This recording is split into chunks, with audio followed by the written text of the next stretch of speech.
기독교, 한번 여러분들 마음속에, 머릿속에 제가 질문을 드려볼 테니까 쫙 한번 만들어 보십시오. 답을 한번 만들어 보십시오.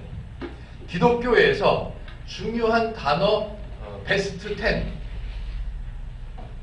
기독교에서 강조하고 기독교에서 중요하다고 생각하고 배워왔고 실천하고 있는 중요한 단어 베스트 10. 1번 사랑, 2번 구원, 하나님은 언제 나올까요? 3번 하나님, 4번 5번 6번 쭉 오케이, 좋습니다. 마음속에 아마 여러 가지 단어들이 지나갔을 것입니다.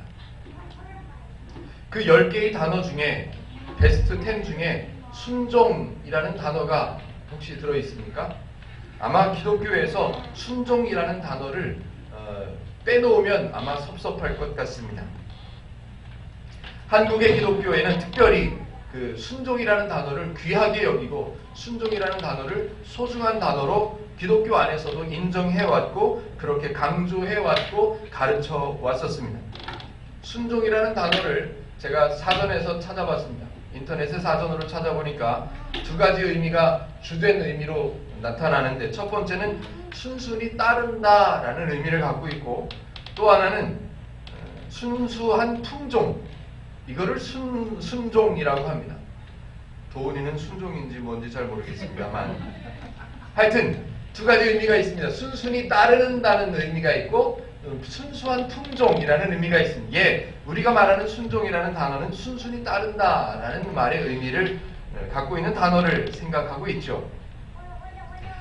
교회 안에서 많이 가르쳐 왔었습니다. 어떻게 가르쳤냐 하면, 기독교 안에서, 신앙 안에서 순종이라 함은 신앙의 기본이다. 또 하나님의 뜻을 따르는 것이 신앙의 기본이다. 아니, 신앙의 전부다. 라고 배워왔었습니다. 좋습니다. 그러나 우리가 분명하게 짚고 넘어가야 할 것이 하나 있습니다. 문장을 하나 드려보죠. 하나님의 뜻에 순종한다 라는 말 속에서, 그 문장 속에서 중요한 단어는 하나님의 뜻일까요? 순종하자일까요? 하나님의 뜻에 순종한다는 말 속에서 중요한 것은 순종이 아닙니다. 순종이 아니라 하나님의 뜻, 이것이 강조가 되어야 맞습니다. 그런데 우리는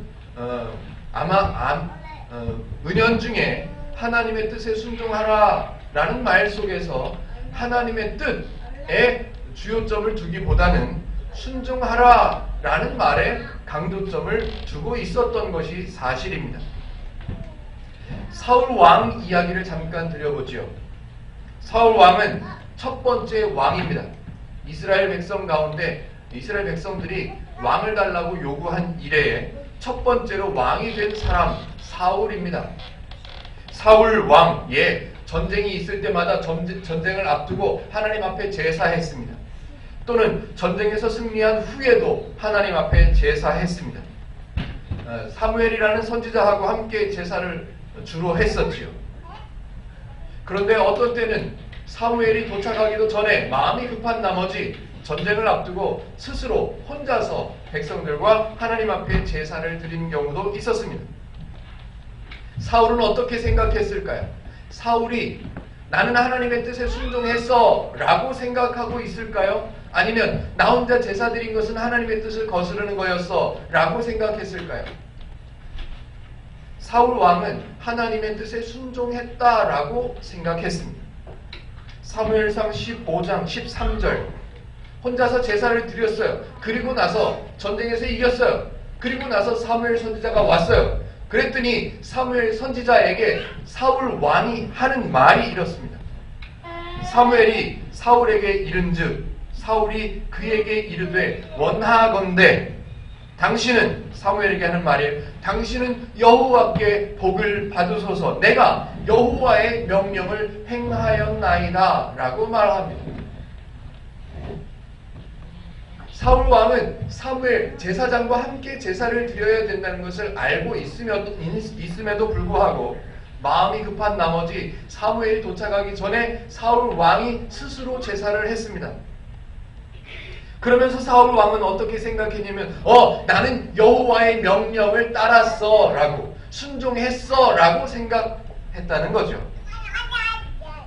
사무엘이 돌아와서 사무엘이 도착해서 사울 왕에게 말합니다. 어찌하여 19절에 이렇게 써 있습니다. 어찌하여 왕이 여호와의 목소리를 청종하지 아니하고 이렇게 악한 일을 행했습니까? 라고 말합니다.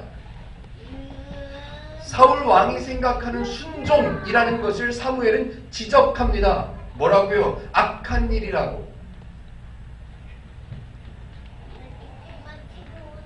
사무엘상 15장 22절 제가 한 번 더 읽어보죠. 사무엘이 이르되 여호와께서 번제와 다른 제사를 그의 목소리 청종하는 것을 같이 좋아하시겠나이까? 순종이 제사보다 낫고 듣는 것이 수양의 기름보다 나으니. 제가 말씀드렸죠. 우리나라의 기독교는 하나님의 말씀, 하나님의 뜻에 순종하라 라는 말 속에서 하나님의 뜻, 여기에 강조점을 두지 못했고 순종하자라는 데 포인트를 두어 왔었습니다.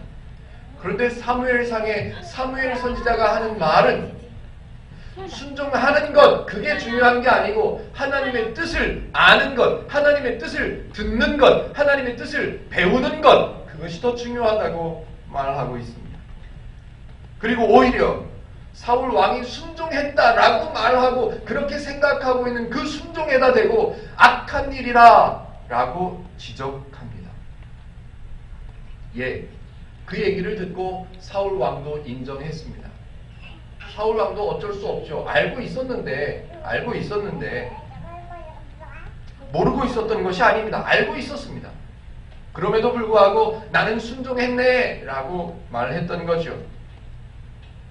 사울 왕의 그 다음 대답을 제가 한번 읽어드려 보겠습니다.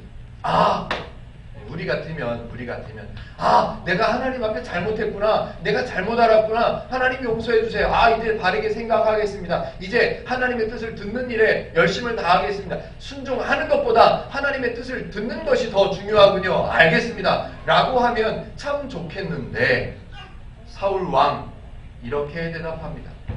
15장 30절입니다. 사무엘상 15장 30절. 사울이 이르되 내가 범죄하였을지라도 이제 청하옵나니 내 백성의 장로들 앞과 이스라엘 앞에서 나를 높이사 나와 함께 돌아가서 내가 당신의 하나님 여호와께 경배하게 하소서 하더라.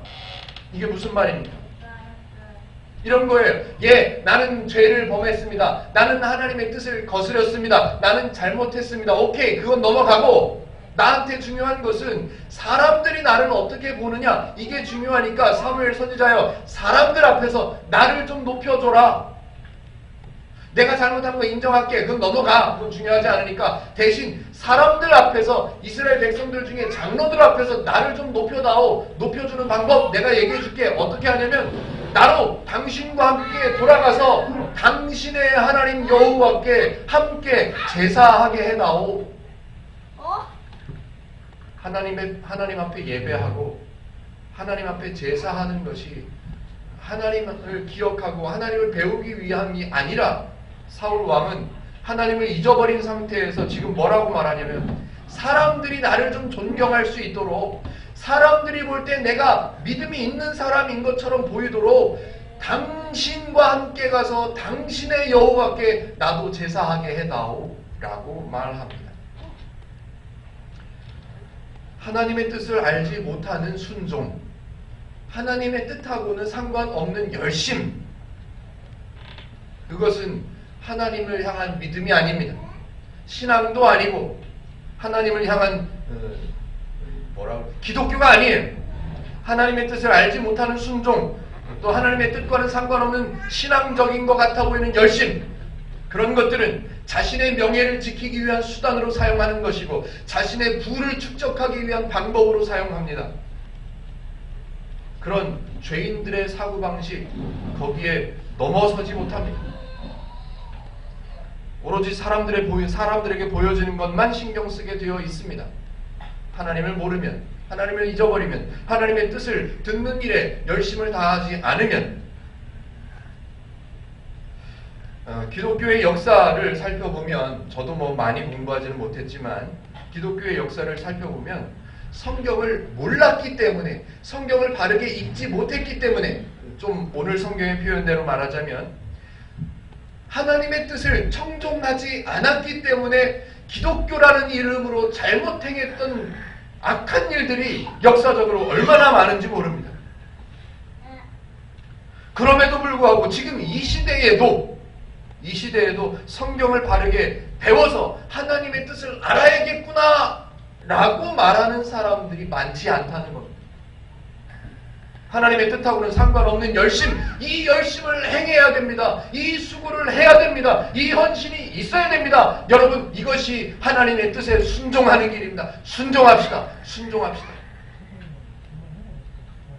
지금도 그렇게 하고 있다는 거죠. 많은 성도들이 몸에 배어 있습니다. 뭐가요? 성경을 읽어서 하나님의 뜻을 알아야겠구나. 이거는 어려운 거라고 넘어갑니다. 이거는 어려운 거. 이거는 나하고 상관없는 거. 이건 넘어가죠. 대신 목사님들이, 다른 사람들이, 성도의 신앙의 선배들이 말하는 하나님의 일, 하나님의 역할, 하나님께 희생, 하나님께 봉사, 이런 열심은 순종해서 열심히. 사람들이 말을 많이 합니다. 그리고 그런 말하는 일들, 그것들을 인정해 줍니다. 그것을 신앙이라고 인정해 줍니다. 그것을 하나님의 뜻이라고 얼버무리고 넘어갑니다. 그래서 사람들은 그 순종, 그 열심, 그 헌신을 보고 칭찬하고 존경합니다. 그러니까 그 칭찬과 존경을 받기 위해서 더 열심히 합니다. 아, 나는 순종하니, 나는 순종하네, 나는 순종하네. 안타깝게도 악순환이 되는 거죠. 아마 그래서 더 그런 것 같습니다. 많은 목회자들이, 저는 뭐 그렇게 내놓을 만한 게 없어서 그렇기도 하지만, 많은 목회자들이 자신의 희생을 막 이야기합니다. 자신의 수고를 막 강조합니다. 그러면서 성도들의 마음을 뒤흔들려고 합니다. 성경은 가르치지 않고 내가 이렇게 수고했네, 내가 이렇게 헌신했네. 그리고 그 목회자를 따르는 순종이 곧 하나님의 뜻을 따르는 거라고, 그게 믿음이라고, 그게 신앙이라고 가르치는 일들이 비일비재했었죠. 또 예를 들어보죠. 어떤 교회, 그 교회 목사님이 40일 금식 기도를 3번 하셨대. 오! 도대체 그 40일 금식 기도라는 것은 하나님의 뜻이었기 때문에 했을까요? 사람들의 기대, 사람들의 존경, 사람들의 인정, 그런 것들 때문에 했을까요? 성경 그 어디를 봐도 너는 40일 동안 금식해라. 없습니다. 너는 목사가 되기 위해서는 40일 동안 금식을 3번 해라. 없습니다. 또는 이런 얘기들을 하죠. 목사가 교회를 세우기 위해서 얼마나 큰 각오를 하고 얼마나 큰 희생을 감수했는 줄 아냐. 이런 얘기들을 하면 성도들은 또 감동을 받습니다. 왜일까요? 하나님의 뜻이기 때문에 감동이 될까요? 아니면 스스로 사람들, 자기가 세워놓은 그 기준에 저 목사님은 넘어섰기 때문에 감동을 받는 걸까요? 기독교에서 사용하는 용어들 중에서 희생과 헌신과 수고의 의미를 담고 있는 순종, 그 순종하고 하나님의 뜻을 알아야 한다는 의미를 담고 있는 오늘 사무엘상에서 찾았던 단어 청종, 듣는 거죠. 어떤 게 더 우선이 되어야 할까요? 따질 필요도 없습니다. 성경에는 없는 사람을 향한 하나님의 명령, 성경에는 별로 없습니다. 거의 없습니다. 아예 없습니다. 하나님께서 사람을 향한 요구 없습니다. 그럼에도 불구하고 사람들이 만들어낸 그런 기준 속에서 생겨난 하나님의 명령과 하나님의 요구에 순종하는 그 책임을 감당하는 성도, 그 성도가 과연 얼만큼 누릴 수 있을까요? 그런 일들, 하나님의 명령과 요구에 순종하는 그 순종보다 우리는 하나님의 뜻이 무엇인가를 먼저 들어야 합니다. 들어야 하고 배워야 하고 이해해야 하고 아 그래서 하나님이셨구나. 그래서 내가 구원이 됐구나.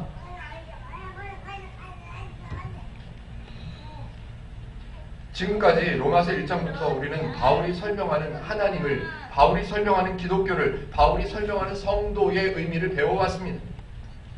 그런데 그 중에 한 부분도 하나님이 절대로 사람에게 무언가를 요구하거나 너희들이 구원받기 위해서는 너희는 이걸 꼭 갖추어야 된다라는 조건을 제시하신 적이 없었습니다.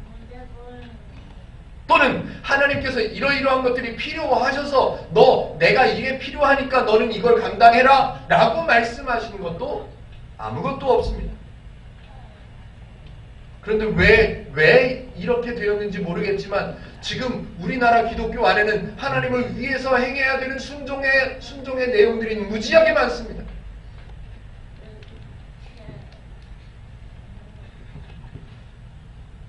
오히려 우리는 이렇게 살아왔는데, 우리는 이게 신앙이라고 걸어왔는데, 오히려 하나님은 사람들이 하나님을 위해서, 은혜를 얻기 위해서, 구원을 얻기 위해서, 믿음을 지켜내기 위해서 수고하고 희생해야 된다고 말하고 있는 그 사람들을 하나님은 오히려 이해하시고 말씀하십니다. 네가 뭔가를 해야 된다고 생각하냐? 그럼 하나 내가 얘기해 줄게. 하나 조건을 제시해 줄게. 내 이름을 불러봐.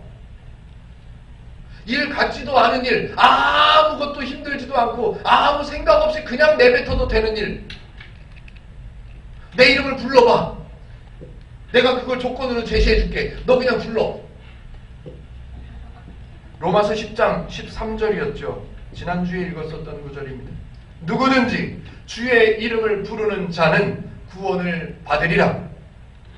야, 구원을 받으려면, 하나님께서 주시는 그 구원을 받으려면 너 주님의 이름을 불러야 돼. 이런 조건으로 얘기하신 게 절대로 아니란 말입니다. 너는 구원을 받았어. 아직 모르겠냐? 뭔가를 해야 구원을 받을 거라고 생각하냐? 아이고 이 바보 같은 거사. 이렇게 야단치지 않으시고 너 뭔가를 해야 구원을 받는다고 생각하냐? 그럼 하나 얘기해 줄게. 내 이름을 불러봐. 구원을 받았다는 걸 아직도 모르겠냐? 모르겠어. 네가 뭔가를 해야 이해가 되겠냐? 그럼 하나 해봐. 내 이름을 불러. 그러면 구원 받은 걸로 이해되겠냐?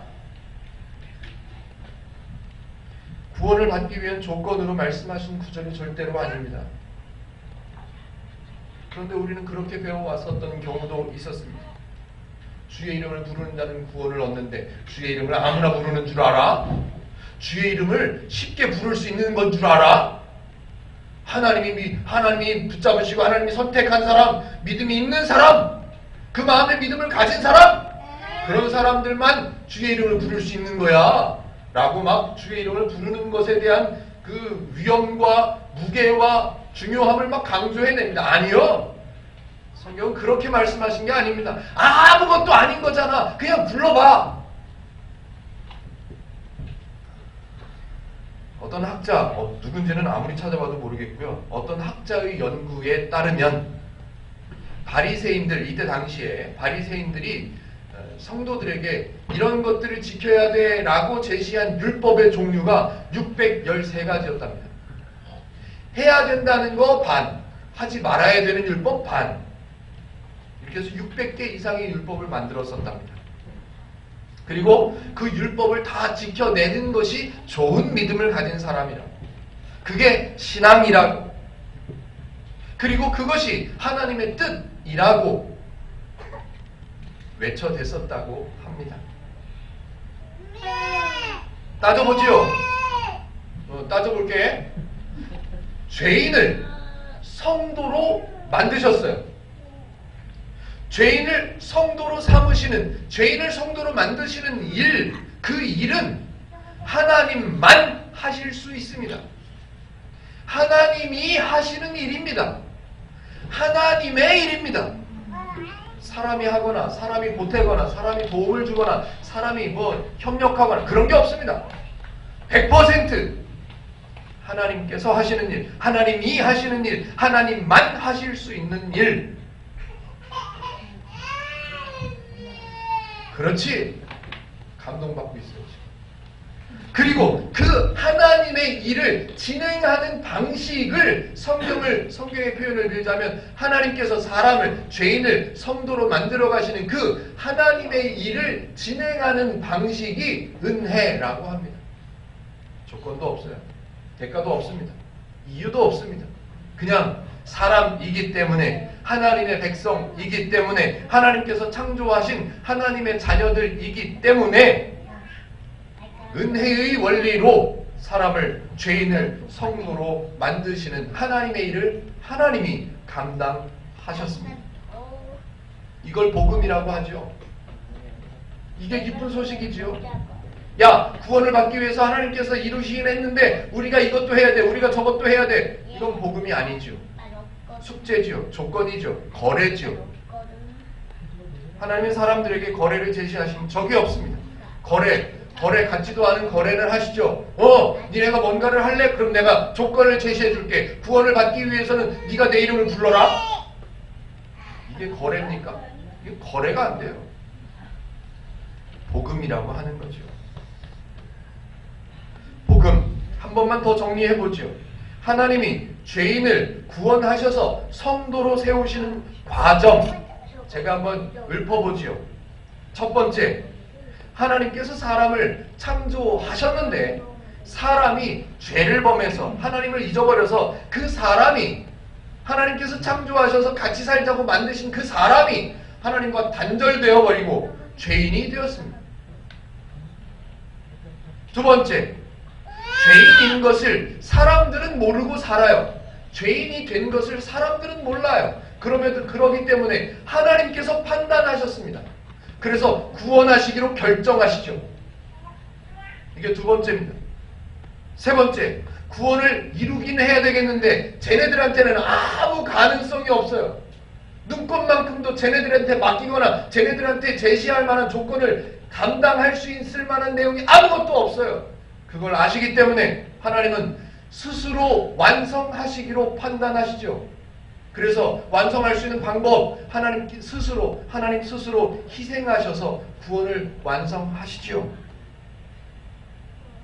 네 번째, 죄인에서 성도로 이제 바꿔 놓으셨어요. 하나님께서 다 이루셔서 바꿔 놓으셨어요. 이제 모든 사람을 구원해 내셨어요. 그럼에도 불구하고 모르는 사람, 거절하는 사람 너무너무 많아요. 그래서 그 사람들에게 너는 이제 죄와 단절되고 하나님과 다시 회복된 성도야를 가르치시기 위해서 예수님이 무던히도 가르치셨죠. 서신서를 통해서 로마서, 사도행전, 갈라디아서, 에베소서, 고린도 전후서 쭉 그것을 가르치고 있지요. 너희는 이미 성도된 사람, 너희는 이미 구원받은 사람, 가르치는 과정들이 나와야죠. 가르치는 과정을 한번 또 따져볼까요? 성도인 것을 알 수 있도록 가르치는 과정. 첫 번째, 믿음을 먼저 줘. 믿음이라는 걸 먼저 줘놔. 줘 놓으셨어요. 줘 놓으셨는데 그 사람들은 몰라. 그래서 그걸 듣게 하시는 거죠. 계속해서 알 수 있도록, 깨달을 수 있도록 청종해봐, 들어봐. 일할 거 생각하지 말고 들어. 하나님을 계속해서 가르쳐 주시죠. 그래도 오해하는 사람, 그래도 알아듣지 못하고 내가 뭔가를 해야 되겠다고 생각하는 사람들을 위해서 또 그 사람들을 배려하시면서 말씀하시죠. 그래? 그러면 내 이름을 불러봐. 부르는 거면 돼. 그거면 충분해. 그래서 사람들이 하나님을 깨달을 수 있도록 도와주시죠. 복음의 과정들을 제가 쭉 읊어봤습니다. 그 복음을 이해할 수 있도록 하나님께서 도우시는 과정들도 읊어봤습니다. 그 어느 부분에도, 그 어느 구석 하나라도 사람에게 요구하신 내용이 하나도 없습니다. 모든 것은 하나님께서 하셨습니다. 여기 앉아있고 여기 서 있는 저나 여러분들도 마찬가지예요. 나는 믿음을 가져야 되겠다. 나는 이제 믿음을 만들어 봐야지. 그래서 교회 나오셨습니까? 처음에. 나는 이제 믿음이 있으니까 교회를 다녀야 되겠다. 믿음을 갖고 나오셨습니까? 믿음을 만들어 갖고 오셨습니까? 조건을 다 채워서 교회를 오셨습니까? 아니요. 그냥 어찌 살다 보니 가정의 환경이 그랬었어. 교회를 나와야 됐었어. 친구들이 꼬셔가지고 어떻게 한번 크리스마스 때 가는 게 계기가 돼가지고 다니게 됐네. 아이고 집사람이 하도 뭐라 그래가지고 어떻게 한번 나와 보다 보니까 아유 친척분들이 만날 때마다 교회를 가야 된다고 하도 그래가지고 아니면 너무너무 어려운 일을 겪었더니 교회라도 가봐야 되겠더라. 이러저러한 상황들 때문에 교회를 나오셨지요. 그래서 교회를 나와서 아무것도 없는데 알지도 못하는데 믿음도 없는데 그냥 교회에 나와서 듣다 보니 성경을 읽고 청종하다 보니 아 이건가? 아 나에게 믿음이 있었구나. 아 하나님이 나를 구원하셨구나. 하나하나 알아가는 거지요. 그래서 성경이 말하는 거지요. 믿음은 들음에서 난다고요. 믿음은 헌신에서 난다. 믿음은 봉사에서 난다. 믿음은 열심에서 난다. 아니요. 믿음은 들음에서 난다고 성경에 써 있습니다. 믿음은 들어서 배워서 알게 되는 것, 그것이 믿음입니다. 왜냐하면 우리는 이유를 너무너무 잘 알죠. 믿음은 누가 주신? 하나님이 주신 선물이기 때문에 그렇습니다. 여기에 다른 걸 부가적으로 붙이면 안 된다는 말이에요. 아, 하나님께서 믿음을 주셨는데 그 믿음을 지키기 위해서는 우리가 하나님이 신앙을 주셨는데 그 신앙생활을 우리가 순종하기 위해서는 우리가 이것도 하고 저것도 하고 아니요. 따져보죠. 들음은 어떻게 해야 들음이 이루어지나요? 누군가 말을 해줘야지요. 누군가 말을 해줘야 누군가 나한테 와서 말을 해줘야 교회 나오기 시작했을 거 아니에요. 누군가 나에게 와서 환경을 제공해줘야 내가 교회로 왔을 거 아니에요. 그러면 그 누군가는 어떻게 생겼냐고요? 그 누군가는 뭐 때문에 나한테 왔었을까요? 정답을 성경에서 말씀해 가르쳐 줍니다. 내가 들을 수 있도록 하나님께서 사람을 보내셨다라고 설명합니다. 10장 15절 오늘 읽은 본문 첫 번째 구절이죠. 10장 15절 같이 한번 읽어보실까요? 시작. 보내심을 받지 아니하였으면 어찌 전파하리요? 기록된다 아름답도다 좋은 소식을 전하는 자들의 발이여 함과 같으니라. 예, 들었던 것보다 청종했던 것보다 오히려 순종했던 것보다 사도 바울은 지금 뭘 강조하냐면 아름답도다 좋은 소식을 전하는 자들의 발이요. 그 소식을 전하는 발들이 아름답대요. 그런데 사실은 더 중요한 것은 그 앞에 있습니다. 보내심을 받지 아니하였으면 그 아름다운 발이 있을 수가 없다는 거예요. 누가 보내셔요? 하나님이에요. 저와 여러분들의 믿음의 출발을 배웠었습니다. 우리는 믿음의 출발 들었어요. 들어서 알게 되었어요. 누가 주셨다는 거, 하나님이 주셨다는 걸 알게 되었어요. 근데 그 믿음의 출발을 들었는데 그 앞에요. 조금 더 앞으로 가보세요. 믿음의 출발이 생기기 시작할 수 있도록 듣도록 해준 그 사람은 누가? 하나님이 보내셨다는 겁니다. 그렇다면 여기서 딴지를 한번 걸어보죠. 질문을 한번 만들어 봅시다. 그러면 잘 듣기만 하면 되네. 그러면 설명하는 사람이 잘 설명하면 설명만 잘하면 믿음이 생기겠네. 그러면 그 얘기를 듣고 알기만 알면 되겠네. 그러면 믿음이 생겨나겠네. 믿음을 모르는 사람들은 그런 질문을 할 수 있습니다. 분명히 복음을 전하는 사람들의 발걸음이 아름답다고 사도 바울이 칭찬했습니다. 그런데 그것을 강조하려고 하는 게 아니에요. 조금 전에 말씀드렸던 것처럼 지금 사도 바울이 강조하고 설명하고자 하는 내용은 하나님이 하셨다 이거예요.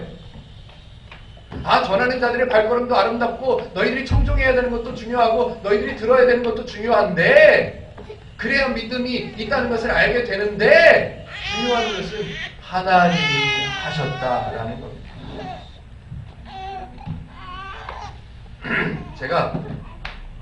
제가 1997년 12월 한번 횟수를 대충 따져보시죠. 1997년 12월에 컴퓨터 전문인 선교사 사역을 하고 있을 당시 태국에 방문했었습니다. 그렇지. 태국에 갔더니요, 더운 나라잖아요. 더운 나라인데 태국의 방콕이라는 동네, 공항에 있는 방콕에서 열심히 사역을 했습니다. 선교사님들 컴퓨터 가르쳐주고 고쳐주고 홈페이지 만들어주고 그런 일들을 했었습니다.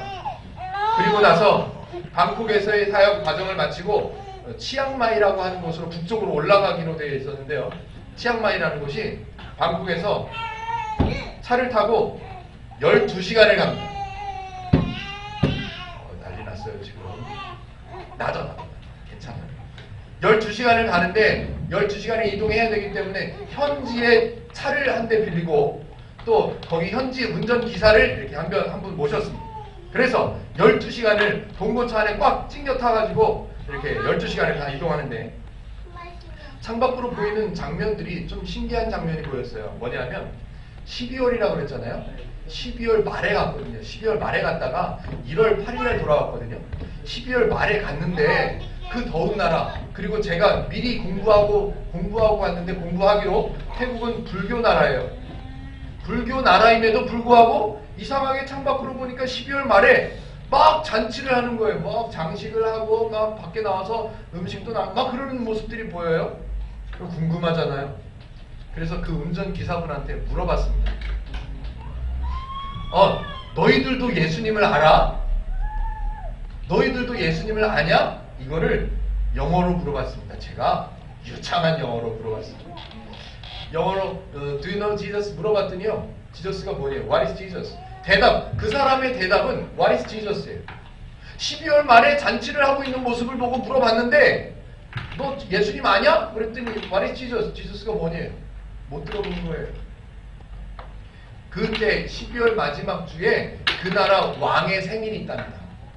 그 나라 왕이라고 그러나요? 수상이라고 그러나요? 그 나라 왕의 생일이래요. 그래서 생일 파티 하는 거예요. 예, 제가 뭔 얘기를 하려고 그러냐면 안타까워요. 그 운전기사분은 나이가 40대, 제가 20대 후반이었죠. 그렇죠?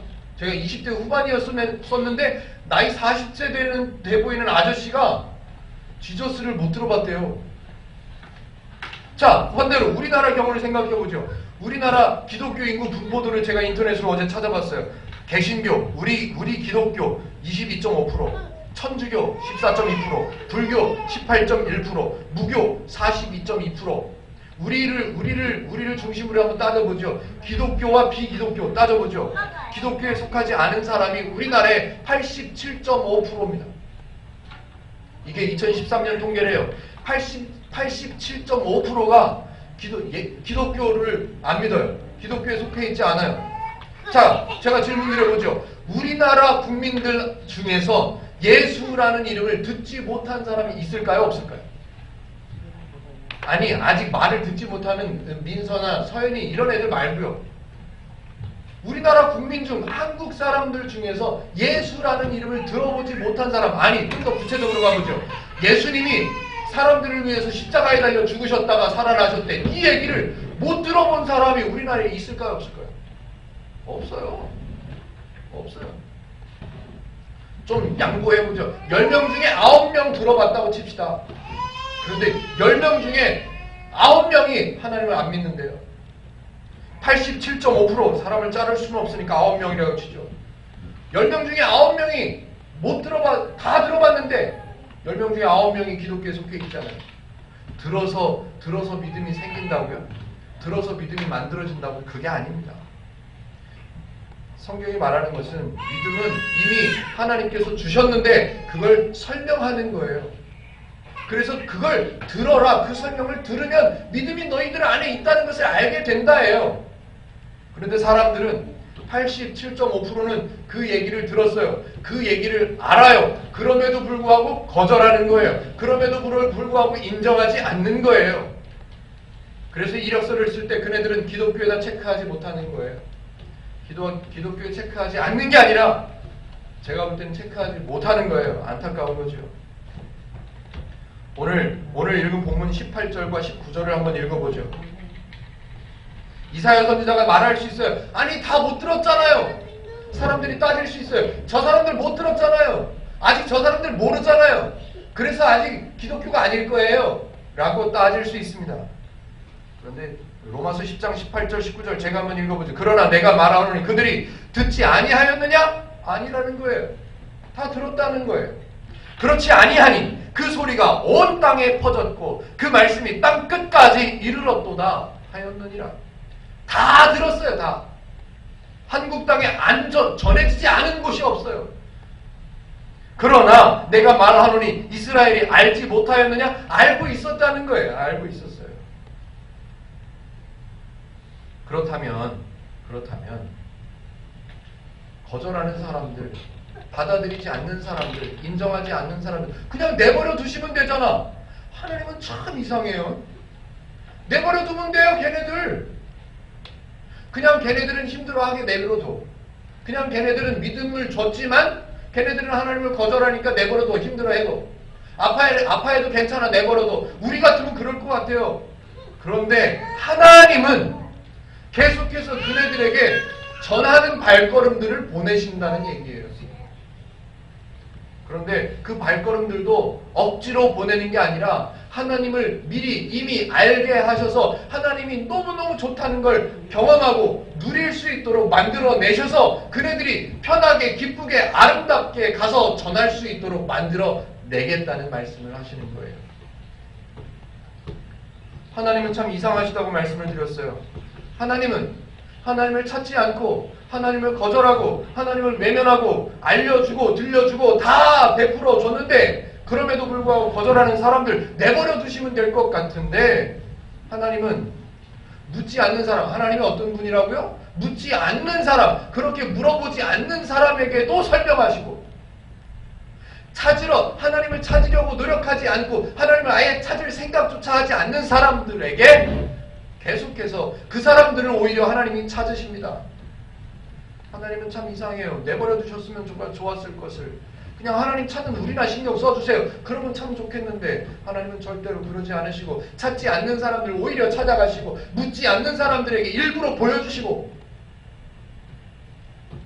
로마서 10장 20절입니다. 이사야를 통해서 이렇게 얘기합니다. 내가 나를 찾지 아니한 자들에게 찾은 바 되고 내가 묻지 아니한 자들에게 나타난노라 말하였고.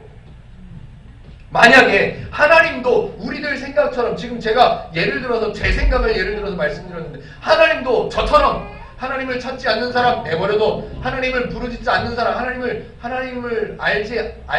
아는 것을 거절하는 사람 내버려도 하나님도 만약에 그런 원리를 갖고 계셨다면 저부터가 여기 없습니다. 저부터가 여기 있을 수가 없습니다. 우리는 이 자리에 있을 수 있었겠냐고. 아니요. 어떤 미국 사람이 한국어를 3개월 정도 배웠답니다. 한국어를 3개월 정도 배우고 한국으로 건너옵니다. 뭐를 위해서? 하나님의 복음을 전하기 위해서. 1866년에 어떤 한 외국인이 한국어를 3개월 배웠는데 그 사람을 보내셨어요. 근데 그 사람은 전해보지도 못하고 죽습니다. 그렇게 우리나라는 시작되었습니다. 뭐를요? 듣는 일이 그렇게 시작되었습니다. 1866년부터요. 횟수로 148년이 지났습니다. 기독교가 우리나라에 들어온 지가 148년이 지났음에도 불구하고 한국 사람 10명 중에 87.5% 8.7명이 하나님을 몰라요. 기독교를 인정하지 않습니다. 거절합니다. 또 거기에다가 그 2명마저도 하나님을 안다고 생각하는 1.5명 두 사람이라고 쳐줍시다. 두 사람, 그 기독교라고 생각하는 그 두 사람도 하나님에 대한 오해가 가득 차 있는 이런 나라가 우리나라입니다. 이 정도면 하나님이 서운하실 만합니다. 충분히 서운하실 만해요.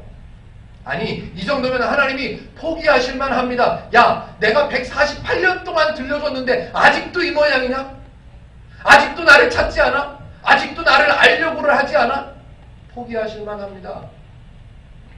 이 정도면 하나님이 한국에서 떠나실 만합니다. 떠나실 만하네요. 그런데 하나님은 오히려 계속 찾으신다고 말씀하시고 오히려 계속 설명하시고 오히려 계속 기다리시고 오히려 계속 하나님을 보여주시려고 하시고 하나님을 찾지 않는, 하나님을 알려고 애쓰지 않는 이 한국 땅을, 한국 사람들을 하나님은 계속 기다려주시고 하나님은 계속 불러주시고 하나님은 계속 알게 하시려고 설명하시고 듣게 하시고. 오늘 성경의 마지막 절 표현을 제가 한번 말씀드려볼까요? 하나님은 뒤에서 서운해하시고 기분 나빠하시고 화를 내시고 포기하시고 내다 버리셔도 괜찮을 만큼 우리는 지금 그런 상황으로 148년을 지내왔음에도 불구하고 하나님이 오히려 앉아서 무릎 꿇고 앉아서 비시는 거예요. 야 제발 좀 와다오. 내가 기다릴게. 내가 지금까지도 기다려. 앞으로도 기다릴게. 나한테 좀 와봐. 나를 좀 알아줘봐. 10장 21절입니다. 이스라엘에 대하여 이르되 순종하지 아니하고 거슬러 말하는 백성에게 내가 종일 내 손을 벌렸노라. 나를 거절하고 나를 배신하고 나를 외면하고 떠나가는 그 사람들 향해서 매일 종일 손을 벌리고 계신 와라. 이스라엘 백성이라고 표현해야 덜 찔리죠. 찔리도록 표현해 볼까요? 한국 사람. 이스라엘 백성을 죄에서 건져내시기 위해 스스로 생명까지 던지시면서 건져내놓고 건져놨어. 너희들은 건짐을 받았어. 그거를 알려주시려고 건져놨으니까 니네 편하게 기쁘게 살아. 이거 가르쳐 주시려고 매일 종일 손을 벌리고 계시대요.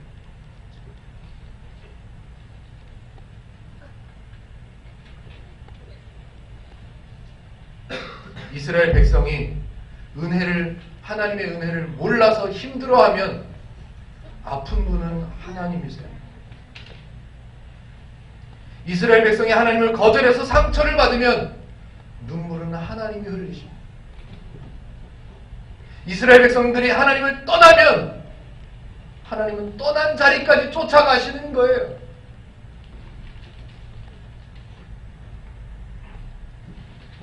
저와 여러분들이 행복드림교회에서 배우는 하나님이 이런 하나님이세요. 아이고 내가 하나님의 뜻에 순종하지 않으면 내가 또 매맞겠네. 아이고 말도 안 되는. 하나님이 이런 분이신데 거기다 대고 하나님 앞에서 나 신앙생활 오래 했어요. 누가 자랑할 수 있어요? 누가? 나 하나님의 특별한 은사를 받았어요 라고 사람들 앞에 누가 목소리를 낼 수 있겠냐고요. 그런 하나님이신데 내가 하나님의 영광을 위해서 살을게요. 뭐 하라고 그랬는데 하라고 그런 게 없어요. 들어 뭘 해 하기는 들어. 내가 다 해놨으니까 듣고 청종하고 기쁘게 살아. 뭐가 달랐다고 내가 하나님의 영광을 위해서 살게요. 죄송합니다만 집사가 됐다고 목에 힘을 줄 수 있겠냐고요. 그런 하나님이신데. 죄송해서 저도 말하죠. 목사가 됐다고 어떻게 내가 목에다 힘을 줘요. 어떻게. 그런 하나님이 있기 때문에 내가 여기 서 있는데 절대로 그럴 수 없습니다. 사람의 구원을 위해서 사람들은 아무것도 그 무엇도 감당해낼 수 있는 존재가 못 됩니다. 추석 얘기를 한마디는 해야죠. 그래도 한국에는 큰 명절들이 있습니다. 그리고 그 명절들 속에는 뿌리 깊은 전통들이 있습니다. 귀하고 아름답고 이렇게 동방예의지국에 걸맞는 전통들이 많이 있습니다. 안타깝지만 그런 전통들은 대부분 기독교의 원리, 하나님의 원리하고는 많이 다릅니다. 그래서 그것 때문인지 모르겠어요. 그래서 기독교 안에서, 교회 안에서는 오랜 기간 동안 그런 전통들, 그런 악행들과 싸워야 된다고 가르쳐 왔습니다. 그렇게 배워왔어요. 아이고 어떻게 제사상 앞에서 절을 해. 우상에게 절하지 말라고 그랬잖아.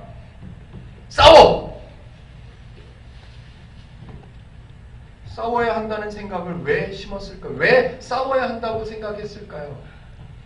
우상이 있다고 생각하고. 우상은 없다예요. 성경에서 말하는 우상은 없다예요. 거기다 대고 절을 하든 안 하든 상관이 없어요, 우리는. 그런데 우상이 있다고 생각하고 거기다가 덧붙여서 우상이 있는데 우상에게 절하지 않을 수 있다고 생각합니다. 내가 우상을 따르지 않을 수 있는 능력이 나에게 있다. 그래서 싸워보자는 거예요, 한번. 그래서 교회에서 가르쳤죠. 절대로 절하면 안 된다고. 시어머니가 야단을 쳐도 절하면 안 된다고. 저는 반대로 얘기하고 싶습니다. 하나님이 더 넓으세요. 하나님이 더 좋으신 분이세요. 우상은 없어요. 하나님은 좋으신 분이고, 그렇다면 거기다 절을 하든 안 하든 우리는 상관이 없어요. 우리는 괜찮아요. 그런데 내가 절을 안 하는 것 때문에 시어머니가 교회를 막 욕해. 저것이 교회를 다닌다더니 저것이 가족을 몰라, 어른들을 몰라, 조상들을 모르는구만 라고 생각하시는 그 시어머니는 교회로 돌아올 수 있는 가능성이 높아질까요? 낮아질까요? 우리는 그분들을 신경 써야 돼요. 그분들을. 내 믿음을 지켜요? 아니요. 나는 믿음을 지킬 수 있는 존재가 안 된다니까요. 그분들을 생각해 주는 것이 하나님의 원리예요. 우상에게 제사할 때 썼던 고기를 먹어요 말아요? 고린도 백성들이, 고린도의 지역에 있는 성도들이 물어봤습니다. 사도 바울이 뭐라 그래요? 그 고기를 먹든 안 먹든 너는 상관이 없어. 왜? 우상은 없는 거니까. 다만 그 옆에 있는 사람이 그 고기에 신경을 쓰느냐 안 쓰느냐 그거 생각해줘라. 걔가 신경을 쓰면 너는 차라리 먹지 마. 그 고기를 파는 사람들이 마음에 부담을 느껴 그냥 묻지 말고 사 먹어. 너는 상관이 없어. 그 사람들의 양심을 생각해줘. 그게 기독교의 원리죠. 저와 여러분들이 배우고 저와 여러분들이 알아가려고 성경을 읽고 성경을 배우고 있는 그 하나님은 그런 옹졸하신 우상도 없는데 있지도 않은 우상하고 경쟁하시려고 싸워야 돼, 이겨야 돼 그렇게 말씀하시는 하나님이 절대로 아니십니다. 저와 여러분들이 믿는 그 하나님은 우상이 있을 거라고 착각해서 거기다 대고 절하는 그 사람들을 기다리시는 거예요. 매일같이 손을 벌리고. 그런데 우리가 뭐라고 그 사람들하고 싸워야 된다고 말합니까? 그 사람들을 이겨야 된다고 말합니까? 우리가 뭐라고? 하나님은 두 손 들고 맨날 기다리시는데 우리가 뭐라고 그 사람들을 오히려 내칩니까? 말이 안 돼요. 우리의 가족, 우리의 친척, 우리의 이웃들은 내 믿음으로 싸워서 이겨야 되는 존재가 아니라 우리도 하나님의 원리를 배워서 그들도 하나님의 원리를 알게 해서 하나님의 원리를 누릴 수 있도록 안타까운 마음으로 손을 벌리고 있어야 되는 존재예요. 더 하나님을 들려드리고 복음을 더 보여주고 하나님의 원리를 배워서 하나님의 원리를 연습해서 하나님의 원리를 실천하는 그래서 기쁘게 행복하게 누리면서 살아가는 나를 자꾸만 들려주세요. 자꾸만 보여주세요. 손을 벌려주세요. 하나님을 거절하고 하나님을 외면해서 힘들게 살고 상처받으면서 살고 쓰러지면서 사는 안타까운 하나님의 백성들입니다. 명절에 가족들과 친척들과 만나시면 싸우지 마세요. 제발. 그분들이 원하면 다 해줘. 그냥 다 해줘. 내가 교회를 다니지만 너를 위해서 내가 절해줄게. 10번 해줘. 그냥 막 해줘. 막 원하는 대로 다 해줘요. 나는 상관없다니까요. 나는. 대신 그 사람이 생각하게 도와주세요. 야, 교회 다니더니 인정이 많아졌네. 교회 다니더니 착해졌네. 교회 다니더니 생각하는 게 달라졌네. 저럴 사람이 아닌데. 예, 그렇게 물음표를 던져주세요. 하나님을 들려주시고. 그것이 우리가 배우려고 애쓰고 있는 하나님의 방법, 하나님의 원리, 하나님의 방식입니다. 그걸 가리켜서 성경은 은혜의 원리라고 말하는 거죠. 성도인 저와 여러분들은 다만 하나님이 무슨 일을 행하셨는가를 듣고 하나님의 마음이 어떠신가를 듣고 하나님의 원리를 배워서 알면 되는 거예요. 그리고 나서 뭐예요? 그걸 누려야죠. 그 누리는 모습들을 다른 사람들이 들을 수 있도록 해줘야죠. 그렇게 되면 우리가 하나님의 원리를 충분히 익히고 충분히 배워서 우리가 하나님의 원리로 행복을 누리면서 기쁘게 살아갈 수 있는 정도가 되면 사도 바울이 칭찬하겠죠. 야, 저 복음을 들려주는 아름다운 발걸음들이여 칭찬하겠죠.